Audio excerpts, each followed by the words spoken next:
Hello दोस्तों, कैसे हो आप लोग। I hope you are well. आप लोग अच्छे ही होंगे कहीं ना कहीं। आज मैं आपके सामने बहुत ही मज़ेदार वीडियो लेकर आया हूँ। कहीं ना कहीं इस दिन का हमें भी इंतज़ार था। क्या मैं आपको कुछ ऐसा सिखाऊं जिससे आप अपने बोलचाल की भाषा में परिवर्तन ला सके, अपने इंग्लिश को बोलने में ट्राई करें। समझ रहे हैं? तो आज मैं कुछ ऐसे टिप्स, एक ऐसे स्ट्रक्चर देने जा रहा हूं दोस्तों, जिसे आप देखने के बाद, सीखने के बाद, प्रैक्टिस करने के बाद आप कुछ बोलोगे कि हाँ सर ने कुछ सिखाया, सर ने कुछ टिप्स दिए जिससे मैं अपने आप को डेवलप कर पाया। तो चलो, आशा करता हूं आप लोग अच्छे ही होंगे कहीं ना कहीं, जहां भी होंगे बढ़िया होंगे। आज का ये वीडियो कहीं ना कहीं आपके अंदर एक आग भर देगा। कहने का मतलब ये हुआ ओवरऑल दोस्तों कि मैं आज इसमें स्टार्टिंग में दो स्ट्रक्चर देने जा रहा हूं। सबसे पहले दो स्ट्रक्चर, बहुत सारे स्ट्रक्चर है दोस्तों, लेकिन मैं अभी दो ही स्ट्रक्चर देने जा रहा हूं स्टार्टिंग में, क्योंकि वीडियो ज्यादा लंबा नहीं करना है। वीडियो ज्यादा लंबा होने के बाद आपको बोरिंग लगेगा, आप देख नहीं पाएंगे। तो इसलिए आज कहीं ना कहीं इस दो स्ट्रक्चर को मैं सबसे पहले समझता हूं। देखो दोस्तों, कहना ये चाहता हूं कि हमारे दिनचर्या, डेली लाइफ में हमने कुछ ना कुछ ऐसे बहुत सारी परिभाषा, बहुत सारे ऐसे हम लोग वार्तालाप करते हैं जो ज्यादातर पास्ट में बात होते हैं। ज्यादातर वो पास्ट में बात होता है जिसमें हम लोगों का भूतकाल निर्भर करता है। तो हम उसी स्ट्रक्चर को आज आपके सामने रखने जा रहे हैं कि आप अपने कन्वर्सेशन को, आप अपने स्टॉकिंग लैंग्वेज को, आप अपने स्टॉकिंग स्टाइल को, कन्वर्सेशन में किस का स्ट्रक्चर, कौन सा रूल लें जिससे आपका कन्वर्सेशन कुछ डेवलप कर सके। तो चलिए शुरू करते हैं कि जैसा कि आप देख रहे हैं बोर्ड पे, कन्वर्सेशन पास्ट, पास्ट कन्वर्सेशन है। तो पास्ट कन्वर्सेशन मतलब यह होता है दोस्तों, कहीं ना कहीं कुछ ऐसी वार्तालाप, कुछ ऐसी बातें जो पहले घटित हो चुकी है, जो पहले हो चुकी है ऑलरेडी, तो उसको मैं यहां दर्शाया हूं। तो स्ट्रक्चर नंबर 1 में देखिए, जैसा कि आप अगर टेंस सीखे होंगे, अगर आप टेंस का ज्ञान आप में होगा, तो ये स्ट्रक्चर नंबर 1 आपके लिए इजी है। पानी है, बहुत ही छोटा है आपके लिए। अगर आप टेंस का आपका पास ज्ञान नहीं होगा तो ये आपके लिए बहुत ही भारी पड़ेगा। ठीक है ना दोस्तों। तो मैं आज ये स्ट्रक्चर नंबर 1 को जो दिखाने जा रहा हूं वो बहुत ही सिंपल है। जस्ट एक पास्ट इंडेफिनिट टेंस के ऊपर डिपेंडेबल है, जो कि इंट्रोगेटिव सेंटेंस से लिया गया है, जो इंट्रोगेटिव रूल से लिया गया है। तो देखिए, जैसा कि मैंने लिखा हूं कि did plus subject plus V1 plus object plus question mark.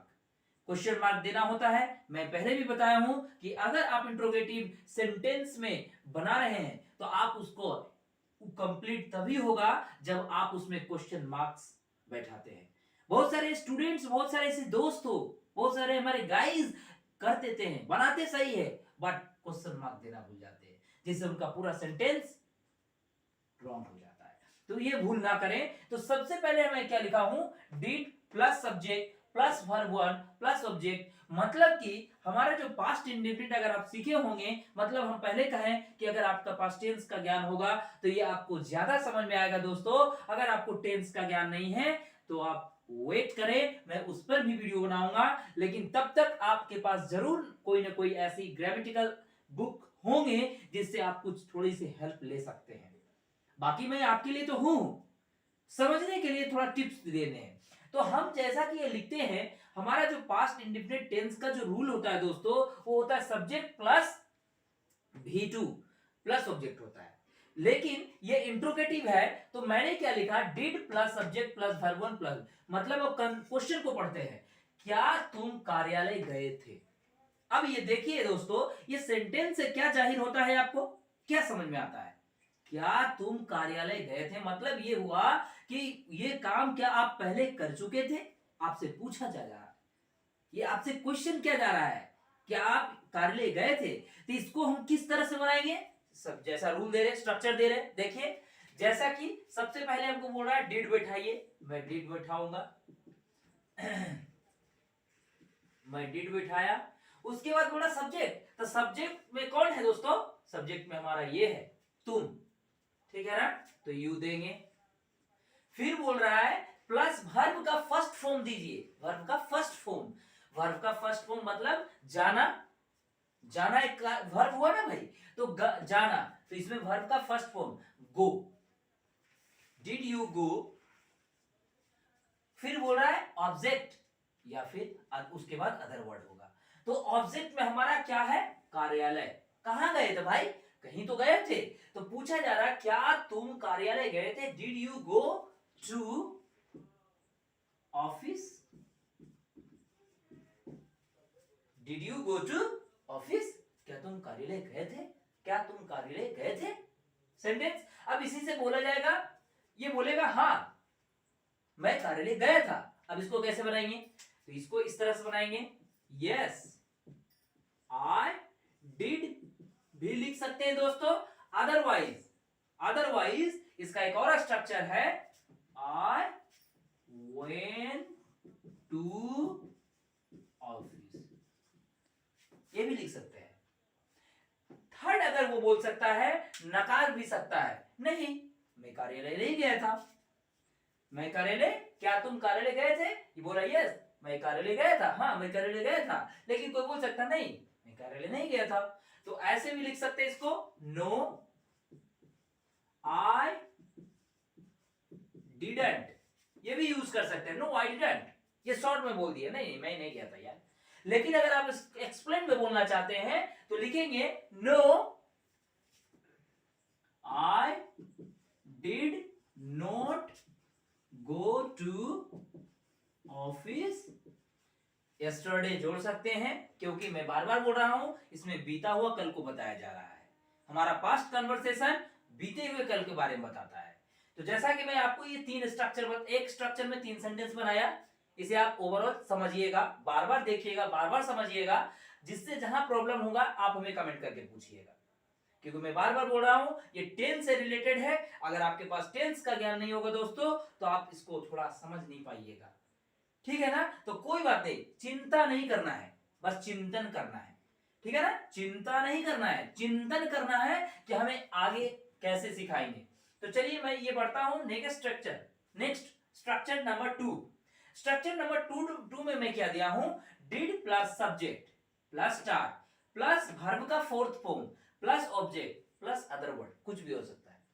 अब हम जो ये दूसरा कन्वर्सेशन, पास्ट का जो दूसरा कन्वर्सेशन लिए हैं, इसमें आपको कुछ डिफरेंस है, ये सेंटेंस कुछ डिफरेंस है। डिफरेंस कैसे हुआ, देखिए मैं इसमें कुछ वर्ड जोड़ दिया हूं, स्टार्ट, स्टार्ट है, ये आपको ग्रामेटिकल आइटम में, ग्रामेटिकल बुक में ज्यादातर नहीं मिलेगा, ये कहीं ना कहीं हम लोग क्या करते हैं, बहुत सारे ऐसे बुक्स को पढ़ते हैं, समझते हैं, देखते हैं, 10 बुक्स 15 बुक्स को इधर उधर पढ़ समझ करके एक ऐसे हम माइंड को स्ट्रक्चर देते हैं, और स्ट्रक्चर दे करके इस सेंटेंस को आपके सामने दिखाते हैं। तो कहीं ना कहीं देखिए मैं स्ट्रक्चर नंबर 2 में सब डिड दिया हूं plus subject plus start plus verb form plus object, तो भैया अब इसमें सेंटेंस क्या होगा ये तो समझना जरूरी है, ये तो स्ट्रक्चर है सर, अब इस पर स्ट्रक्चर में हम सेंटेंस कैसे बनाएंगे, तो स्ट्रक्चर में सेंटेंस हमें बनाने के लिए सबसे पहले मान लीजिए एक ऐसे सेंटेंस लेते हैं जैसे कोई काम, सपोज जैसे यहां लिखे हैं क्या तुम रोने लगे, कुछ ऐसा काम जो हैपनिंग हो गया और वो कंटिन्यूअस में है, जैसे कोई आपको बिट किया, कोई आपको हर्ट किया या बिट किया तो आप रोने लगे, ठीक है ना, कोई आपको डराया तो आप रोने लगे, बहुत सारे ऐसे छोटे बच्चे होते हैं जिसको डराने पर वो रोने लगते हैं। तो मैं एक ऐसा सेंटेंस लिया हूं जस्ट आपको समझाने के लिए कि क्या तुम रोने लगे, आपसे पूछा जा रहा है क्या तुम रोने लगे, तो इस जगह पर में हम इस स्ट्रक्चर का यूज करेंगे।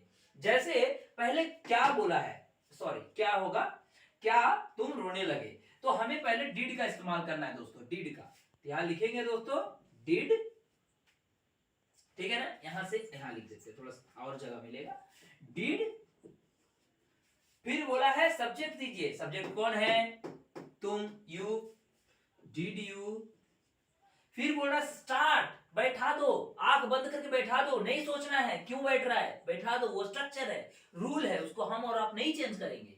Start, do you start, clear है। उसके बाद पूरा वर्ब का फोर्थ फॉर्म, तो वर्ब मेरा क्या है भाई, रोना, रोना मेरा वर्ब का फोर्थ फॉर्म है, समझ रहे हैं ना। तो अब यहां रोने का इंग्लिश क्या होता है, क्राई। वीप भी होता है, लेकिन जनरली ज्यादातर क्राई इस्तेमाल किया जाता है दोस्तों।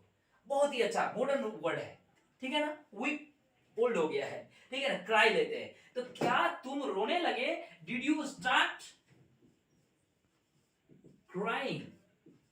अब यहां बोला है ऑब्जेक्ट दीजिए, आप बताइए कि हमारे सेंटेंस में कहीं ऑब्जेक्ट है, जो ऑब्जेक्ट देंगे, स्ट्रक्चर में बता रहा है कि ऑब्जेक्ट देना पड़ेगा, लेकिन हमारे अगर सेंटेंस में ऑब्जेक्ट रहेगा तभी ना देंगे, अदरवाइज ये सेंटेंस क्या हुआ, क्या तुम रोने लगे, डिड यू स्टार्ट क्राइंग, क्या तुम रोने लगे। नेक्स्ट अगर लेते हैं, क्या तुम